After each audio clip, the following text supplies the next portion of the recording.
রামো নারায়ণ রাম। নমস্কার, আমি বরুণ। আপনারা দেখছেন বালক বার্তা। আপনাদের জন্য নিয়ে এসেছি অমৃতময় বাণী। আগামী দিনে সন্তান দলের কি ভূমিকা থাকবে সেই প্রসঙ্গে শ্রী শ্রী ঠাকুর কি বলেছেন আসুন জেনে নেই। বিশ্বের তাবৎ আসুরিক শক্তি গোষ্ঠীকে অসুর কুলকে ধ্বংস করার জন্যই আমি এসেছি মহাকালের মহারুদ্ররূপে। তার জন্য সৃষ্টি করেছি আমার সন্তান দল, সন্তান বাহিনী। এই সন্তান দলের মাধ্যমেই বিশ্বে প্রতিষ্ঠিত করব ধর্মের যুগ, ফিরিয়ে আনব বেদের যুগ। যুগের ভিতরই ঘটবে যুগান্তর। সন্তান দল কারও ব্যক্তিগত সম্পত্তি নয়, কোনোরকম সাম্প্রদায়িক বা রাজনৈতিক দলাদলি করা এই সংগঠনের উদ্দেশ্য নয়। সরকারকে গদি থেকে সরানো আমাদের উদ্দেশ্য নয়। সমাজকে অসুরের হাত থেকে মুক্ত করে সমাজের ক্লেদ পঙ্কিলতা দূর করাই আমাদের উদ্দেশ্য। সরকার যা চায় সেই মজুদ্দার শোষকদের বিরুদ্ধেই আমাদের প্রতিবাদ। সন্তান দল কোনো বিপ্লবের মুখে যেতে চায় না, তারা চায় মীমাংসার নীতিতে সমাধানের পথে চলতে, প্রেম ভালোবাসা নিয়ে। তাদের যদি বাধ্য করে বিপ্লব করতে, আন্দোলন করতে, অপারেশন করতে, সেখান থেকে সন্তান দল পিছপা হবে না। সন্তান দল সম্পূর্ণ বেদের ভিত্তির উপর দাঁড়িয়ে কাজে অগ্রসর হচ্ছে।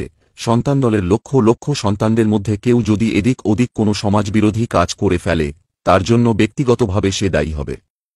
আজ সন্তান দলের কাজ হল দেশের সর্বত্রই শাখায় প্রশাখায় দলকে বর্ধিত করা এবং যেকোনো উপায়েই হোক বেদের মত ও আদর্শ প্রচার কার্যে নেমে যাওয়া।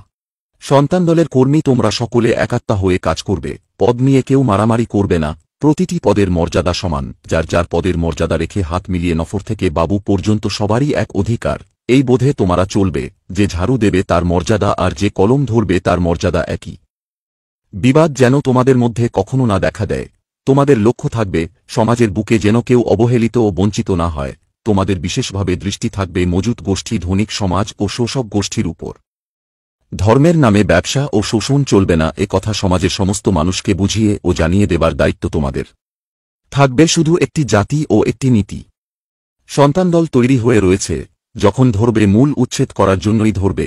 বেদের সবচেয়ে শ্রেষ্ঠ হাতিয়ার যে রাম নারায়ণ রাম নাম তোমাদের হাতে দেওয়া হয়েছে, তাকে আশ্রয় করে বিভিন্ন উদ্দেশ্যগুলো সামনে রেখে এগিয়ে চলো। জয় তোমাদের অনিবার্য ও সুনিশ্চিত। সন্তান দল মুক্তির ভিত তৈরির কাজে নেমেছে। ধাপে ধাপে তাদের সে কাজ চলবে। প্রথমে আসছে অনুসন্ধান, তারপর অপারেশন, সব শেষে শুরু হবে কনস্ট্রাকশন। নমস্কার, আজ এখানেই এই পর্বের সমাপ্তি হল। আবার দেখা হবে পরবর্তী পর্বে। রামো নারায়ণ রাম। গুরু কৃপাহি কে বলম।